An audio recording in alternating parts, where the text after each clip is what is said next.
Author Bill Salus has written what I consider to be a very important book.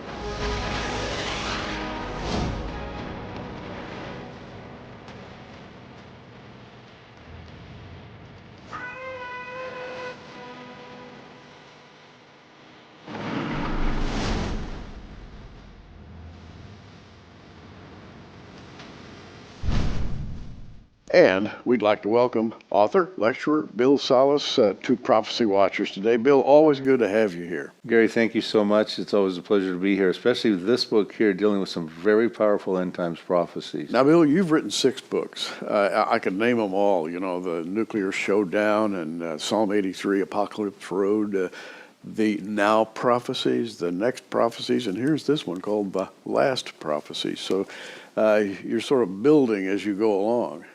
Yeah, you know, actually, this is the third book in a end time series. The goal is to sequence chronologically the unfulfilled end times prophecies between now and the second coming of Jesus Christ. So the Now Prophecies dealt with those prophecies that could happen at the present time. They lack preconditions. The Next Prophecies had some minor preconditions, but we see them stage setting right now.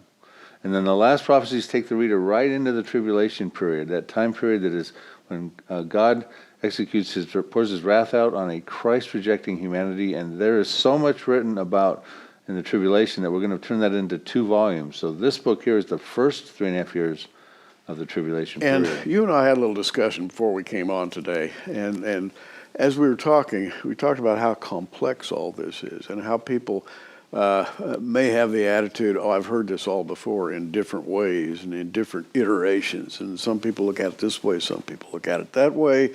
And I don't know, I'm not sure that anybody ever really knows for sure. And the question evolves, why should I care about these things? Right, and they do, I hear this all the time, Gary, and the reason it's prompted is because it comes typically from a believer who says, listen, I believe I'm going to be raptured before the tribulation period. Why should I care? And listen, I would say to you, if you're one of those people that has that concern or that thought, it's exciting. Yes, you know, we are saved from the wrath through Jesus Christ, if you're a believer, Romans 5:8-9. Jesus is who delivers us from this wrath and the tribulation. That's also in 1 Thessalonians 1, verse 10.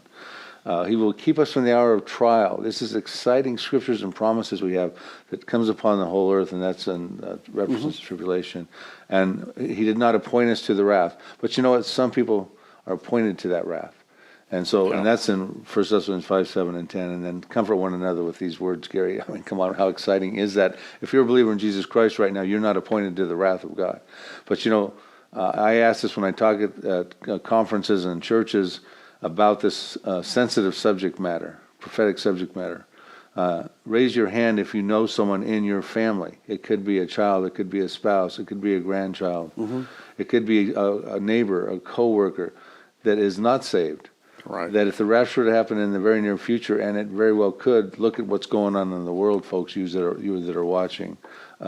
That's why you care, because there's no, you wouldn't even want your worst enemy to go through the things that we're about to talk in this show that I cover in this book. And we're going to be talking now about the Last Prophecies, Book 3 in a series that Bill has written. And I think he's refined the prophetic picture down to, I think, a great deal of detail. And as he mentioned, the detail is worth studying. It really and truly is, because you'll be equipped to go out and talk to other people about what is in our immediate future. Absolutely. And that's one of the goals with this book and the whole book series is trying to equip you folks to be able to be a better witnessing tool for the Lord in these end times. These events are just starting to come together. The ancient parchments are about to roll off their parchments and pay down. Predictions roll off their parchments and pound down on the pavement. We're seeing it happen in the news with Iran and Damascus and all these sort of things going on. And Russia's now in the Middle East, etc. So that's the goal. Equipping you as well with this invaluable information to take that charge, give the world a biblical narrative and prophetic perspective. They're just only hearing the secular world. I'm on page 12 of your book. There's disaster in Iran, destruction in Damascus, final Arab-Israeli war, toppling of Jordan, terrorization of Egypt, emergence of exceedingly great Israeli army. Now, wait a minute. Who talks about the Israeli army? It's kind of a little local troop, isn't it? A little group that sort of guards Israel's borders. It's not a great army, but the Bible says it's going to be a great army. You know who talks about a great army? Ezekiel 37:10 says that they will be an exceedingly great army. Yeah. Jeremiah 49 verse 2 says that the army will desolate Ammon Jordan. It'll be a desolate mound. Isaiah 17:9 says that they will actually destroy Damascus and desolate other strong cities. So the Bible talks about this great army. What Gary is reading is, we recap the Now and the Next Prophecies books in the first chapter of the Last Prophecies book. So if you didn't have those books, and we advise that you want the whole series, you can actually kind of step right in through reading that into the book. That opens the book, and so let's start with the first point that you would consider vital to understand. Well, what we do right in the beginning of the book is we go through these timelines. People like timelines, they like images, and we have these all laid out. And so we'll start, for instance, on the end times line, you have the church age. After the rapture, you have the tribulation. But wait a minute, let's insert a gap in there. Gary, we did a show on this before, and in the Next Prophecies book 2, we talk about it's not the rapture that starts the tribulation period. There are just too many things to fit into a small space. So you have to begin to take a broader view. And you and I have talked about this in the past. Yeah, there's a gap, and it's an unspecified amount of time. Right. But it's not the rapture that starts the tribulation. It's the confirmation of the false covenant. Now, you and I know that, and most all of our colleagues agree there's a gap. Some even say, yourself and myself included, this could actually be for a few years. It may not just be 24 hours or 30 days. Right. So in the Next Prophecies, I dare to explore what could fit into that gap. But now after that gap, you have the tribulation period, and the tribulation period is one of the most time-specific times pointed out in the Bible. You have a first half. It's mentioned as 1,260 days, 42 months, times and a half a time being 1 year, times 2 years, a half a time being a half a year, so 3.5 years. Then you have a midpoint of the tribulation period. A lot of stuff going on there. Then you have a second half, another 1,260, another 3.5 years. Then there's a 75-day interval period. A lot of people don't know what that is, Gary. We'll just briefly read in the proof text in Daniel 12 in just a minute. And then you have the millennium, when Jesus reigns over the earth for 1,000 years. But in the first half of the tribulation, which is the prophecies covered in this book, we talk about Israel will probably have a carryover of burning those weapons for 7 years after the Gog and Magog invasion in Ezekiel 38. You have signs and lying wonders, because Satan's no longer going to be restrained. There'll be supernatural deception. The harlot world religion, mystery Babylon will emerge on the scene. The 144,000 Hebrew witnesses, we'll talk in one of the shows about the mystery behind their names and the misordering of their names. They'll prompt a worldwide Christian revival. Well, that's one of the good news, folks. If you're concerned about a loved one and they do get left behind, there will be a worldwide revival. That's one of the aspects of the tribulation period. Christian martyrdom, though, by the harlot. Right. That happens in the first half of the tribulation, and I believe in that gap as well. The third Jewish temple, that'll be in existence at that point in time. And boy, there's a lot of people excited about that at the present time, because they're even minting coins with King Cyrus and Donald Trump on that. The two witnesses, we're going to talk about them in this show. The seal judgments, the trumpet judgments, they correlate in time frames with the two witnesses, so we'll talk about the timing and what they are. The unholy harlot and Antichrist alliance, and then the 10 kings. Now, what you're naming is a list of absolutely certain developments. They're certain because the Bible talks about them, and what the Bible says is guaranteed to come to pass. Believe me, a lot of people have not thought so, and a lot of people have wailed and gnashed their teeth later on when these things actually came to pass. In the Old Testament days, a lot of enemies of Israel had to change their minds in a hurry. That's right. And this is the thing about Israel right now. I think most people think of Israel as a secondary power. Like, oh yeah, it's interesting, and there's this thing about the temple and so forth and so on. But what's really happening is happening in the United States, in China, in Europe, and so forth and so on. Israel's not that important, but for us, it's extremely important. Oh yes, for us, because we're watching that as one of the most pivotal signs that the world hourglass made its final spin when Israel became a nation again, And we're seeing these prophecy stage set that are so Israel-centered. And one of the chapters in the book early on is, what does Israel look like in the first half of the tribulation period? Yeah, and I've read this chapter, by the way, and it's extremely informative. And by the way, very interesting, too. You'll be, I think, pulled along by some of the things that Bill has to say. It's not the little tiny Israel now that's the size of New Jersey. Something happens as we go through the wars that happen, the destruction of Damascus, those now prophecies you were reading, where Israel actually expands territorially. Right. And they become greater and wealthier. And of course, Russia wants to come after that with its coalition with Turkey and Iran coming for that great plunder and great booty. I actually put Psalm 83, some of these Arab-related prophecies, and Ezekiel 38 prior to the tribulation period. So Israel's defense forces win the Arab wars around them, not just Psalm 83, but the peripheral prophecies within that, the destruction of Damascus, the toppling of Jordan, etc. Then Ezekiel 38 happens, and God stops that. Fire, great hailstones, and brimstones. And so Israel now all of a sudden is very powerful. They're burying the dead for 7 years, it says in Ezekiel 39, gaining world renown, and they're expanding territorially. They're building their temple.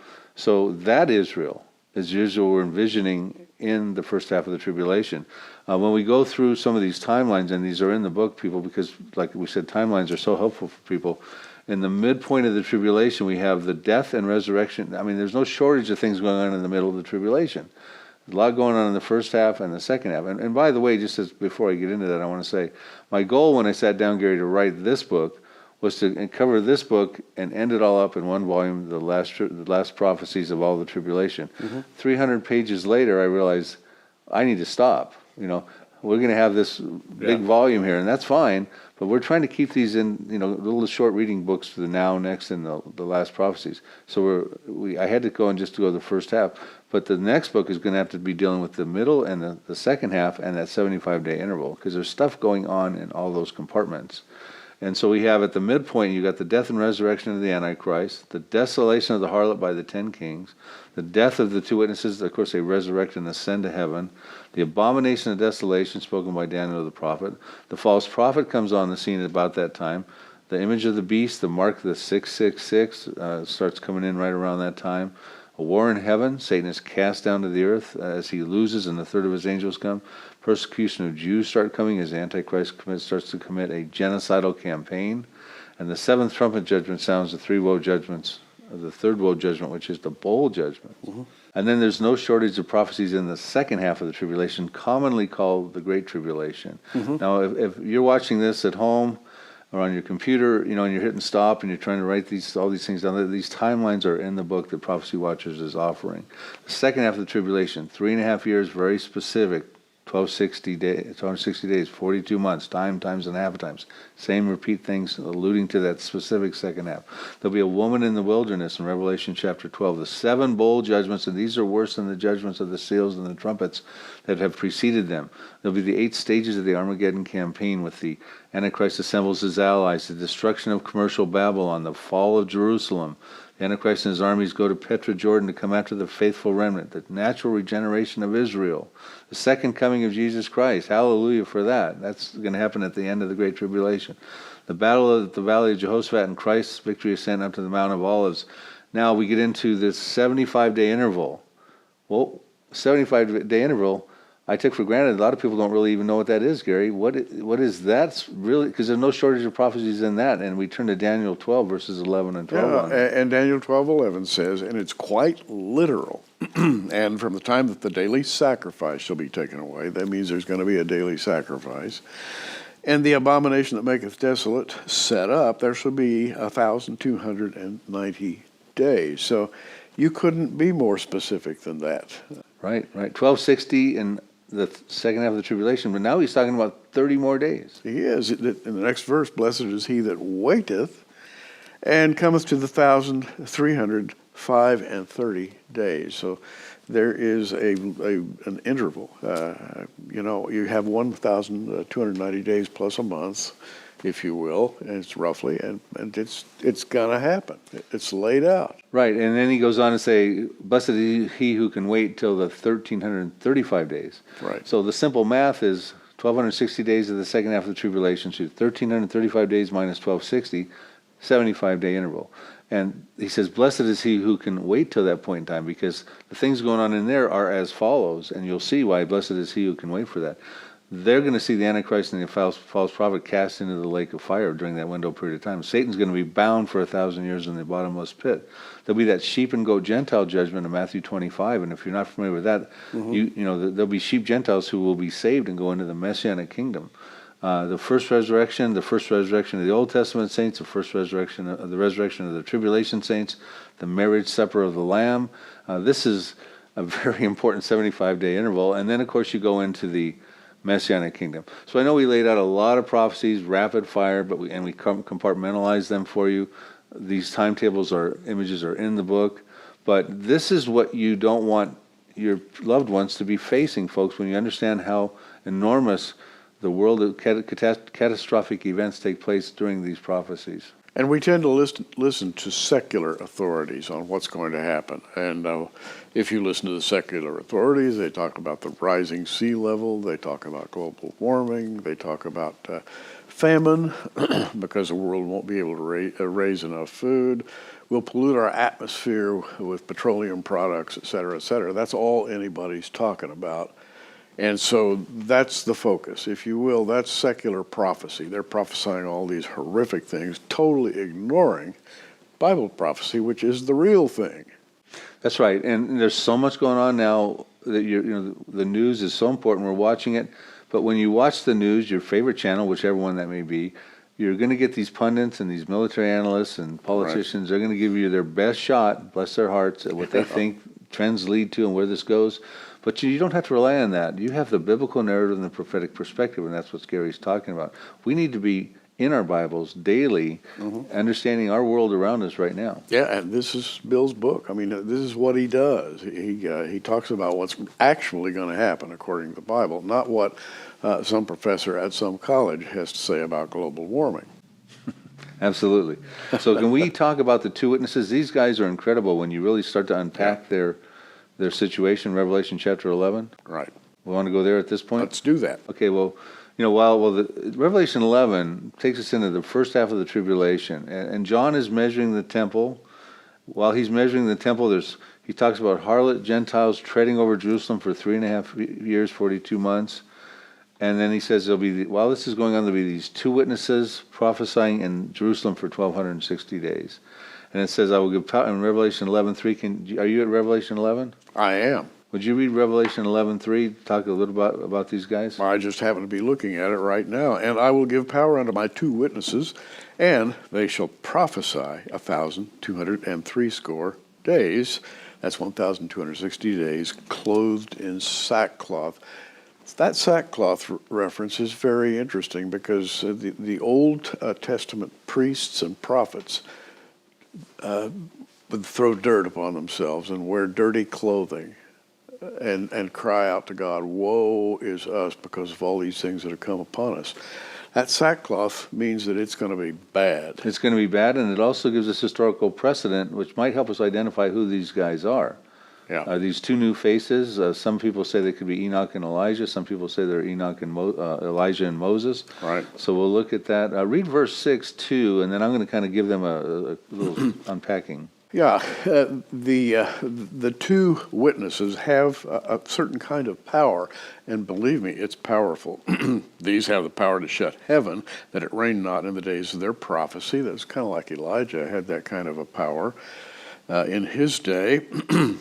And have power over waters to turn them to blood.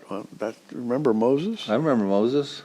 Yeah. And the Nile. The next sentence, and to smite the earth with all plagues as often as they will. So these are busy, powerful people dressed in sackcloth prophesying. And if you hear the word plague, you don't want to hear the word plague. That's no good. No, and that's going on in the first half of the tribulation through these guys, through trumpet judgments. We're going to try to cover that as much as we can in the show. Concluded these two things. And again, we're talking about, and Bill, I think it has a heart for this. I think the Lord has laid it on him to sound a warning. This is what the Old Testament prophets did. But you're doing it in a lot more detail because you have a lot more information, if you will, because we have all of the artifacts of the past right up to the present and then looking into the future, and it's all laid out. And there's been a lot of good work done on the tribulation prophecies from other colleagues of ours, and I've had the opportunity to glean through some of those commentaries and look really closely and unpack these scriptures. I put quotes in this book from, Fruchtenbaum and Hitchcock and others who have really done a good job at studying a lot of this stuff as well as my different camera angles on this sort of thing. So what we have, just sort of we go through, we're not going to read all the verses of the two witnesses, but verses 3 and 6, he talked about their prophesying, and they got the plagues.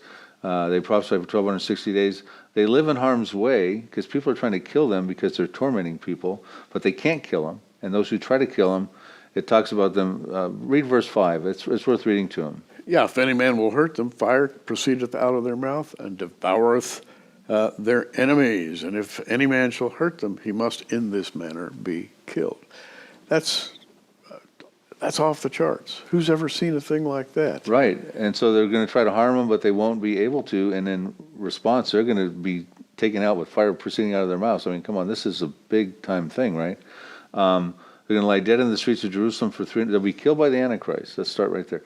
No one will be able to harm them, but the Antichrist will kill them. And they'll lie dead in the streets for 3.5 days. They will then resurrect, and they will ascend to heaven, and they will torment all those believers who dwell on the earth. That's in verse 10. So they're in Jerusalem, but they've got a worldwide devastating effect of tormentation. And they'll be, after they resurrect, they'll be instrumental in causing many Jews, because there'll be a big earthquake, and people will actually come to recognize the Lord. So they'll be effective in that way. But who are these two guys? This is one of the questions, and what are the evidences we have that they really could be Moses and Elijah? That's who you think they are. Am I correct, Gary? Absolutely. I've thought that for a long time. Elijah, and I think that Jesus himself talked about Elijah when he referred to John the Baptist, and that he also saw Elijah at the top of the Mount of Transfiguration standing alongside Moses. And some of the disciples saw the same thing. And for them to have seen Moses and Elijah is kind of a foreshadowing, I think, of what happens in the tribulation. Absolutely. And in the book, I put those arguments and a few more. I talk about the two new faces and why that's not likely in the book. I talk about Enoch and Elijah, not likely. The evidence points towards Moses and Elijah. Like you said, Mountain of Transfiguration in Matthew chapter 17. Right. They had the similar supernatural powers. Many of you have heard these arguments before. Elijah went up in a whirlwind and never died in 2 Kings. Right. So, Malachi said he would return before the dreadful day of the Lord, Malachi chapter 4. The interesting thing with Moses, though, and you say there's let me read this, and then you tell me what you heard about the Jewish tradition on Moses, but in Jude 1, verse 9, there's a dispute between Satan and Michael the archangel over the whereabouts of the body of Moses. Could this imply that Satan is concerned about his return? He returned to the Mountain of Transfiguration, right? And so, but you were saying Jewish tradition holds that he really never died. Yeah, and the Bible refers to being carried away by the angels, and Jewish commentary is full of this, much more so than Gentile commentary, that angels bore away the body of Moses and into a state that we might call suspended animation. And in fact, later on, there is an argument over Moses' body that we've talked about many, many times. Mm-hmm. Why would you argue over something dead? I think that Moses was probably in what we might call a state of suspended animation, or some special state, being kept alive for the last days, because I think he certainly comes back. And why is Satan arguing where's the whereabouts of his body? Right. And that's a legitimate concern that got mentioned in some precious real estate of the Bible in Jude. So there is a genuine concern from Satan's camp about him. And I think what I would like to say, and I think I'm catching Bill's drift on this. Bill would like for you to know that it's not going to be the world we live in now. Things will have risen to the next level, if you will, of spirituality. Right now, you can take it or leave it. You can go to work, come home. Everything is normal, quote unquote. In those days, Bill, normal is going to be something entirely different. We had this conversation before we came on to the air here. We're concerned about the generation right now is not really getting the brevity of the information we're talking about. Right. Not just the now and the next prophecies, but if they get left behind, our loved ones get left behind, this world is going to be devastating. We're going to lay out some of the trumpet judgments, the woe judgments, with the 5 months of the demonic locust, the 200 million man army. Who are they, and that sort of thing. What are these plagues? What is Moses and Elijah, if this is them prophesying about? Who are they impacting, and that sort of thing? But here's the point you and I are concerned about. It's going to take the fulfillment of some biblical prophecies, probably some of the now prophecies, and come and encroach upon the average American's life before they're probably going to start to pay attention to that biblical narrative and that worldview. They're just going paycheck to paycheck. They're living their lives right now. They're, okay, that's Middle East stuff. That's not going to affect me, this sort of thing. But you know what, folks? Something like that's probably going to happen real soon, because these things are going to pack a powerful punch, and they're globally impacting these end times prophecies. And then it's too late. You cannot, once Pandora's box has been opened, birth pangs, things start to happen soon and sequentially with more intense frequency, and you cannot stop them. They're going to happen. Today, everything spiritual is explained away in a sci-fi motif. Everybody sees the sci-fi movies of all kinds, and I mentioned them before. Superman, Batman, Wonder Woman, this, that, the Avengers. All of these people have powers of various kinds, superpowers, if you will, and it's all thought of as fictional. The Bible is the authority on superpowers. And when it talks about superpowers, you better listen because you want to be on the right side during those days. And Bill, those days are not far away. They're not, Gary, and the Bible has more information said about the final generation, the terminal generation, than any other generation and even the time of the first coming of Jesus Christ. So, this stuff is coming on us rapidly. And when it comes, it's going to be overpowering and overwhelming. The book, The Last Prophecies. The prophecies in the first 3.5 years of the tribulation by Bill Salus. We're offering it to you for your gift of $20. Free shipping anywhere in the United States. And by the way, go to prophecywatchers.tv. Click on the online library and just scroll down till you find Bill's name. You're going to find this offer, the Last Prophecies. And the thing that Bill has done, and I think it's unique, is he has in very great detail talked about the things that are going to happen and how they're going to unfold in a way that once you read it, there will be no doubt in your mind about the sequence of events. By the way, as we do here at Prophecy Watchers, we often put things into packages, and I have on my right a stack of 6 books, and they are The Last Prophecies, The Next Prophecies, The Now Prophecies, Psalm 83, Apocalypse Road, and Nuclear Showdown. Bill's written these 6 books. The Last Prophecies, of course, is the one we're talking about right now, but all of them for your gift of $50, free shipping anywhere in the U.S., and that's a lot to read, but it's very valuable reading. And Bill, keep it up. Keep up the good work. Absolutely. We're done already. We didn't even get to talk about the trumpet judgments and how they correlate with the timing of the 2 witnesses. We didn't get to talk about the mystery and behind 144,000 Jewish witnesses, the worldwide revival. We'll have to cover that in the next show, Gary. In the next show. And so be with us. I'm Gary Stearman, along with Bill Salus, saying, hey, you keep watching. We are. Thanks for joining us on Prophecy Watchers. You can find us on the web at prophecywatchers.com, where you can sign up for our free email newsletter, or follow us at facebook.com/prophecywatchers. In the meantime, keep watching, everybody, and we'll see you soon.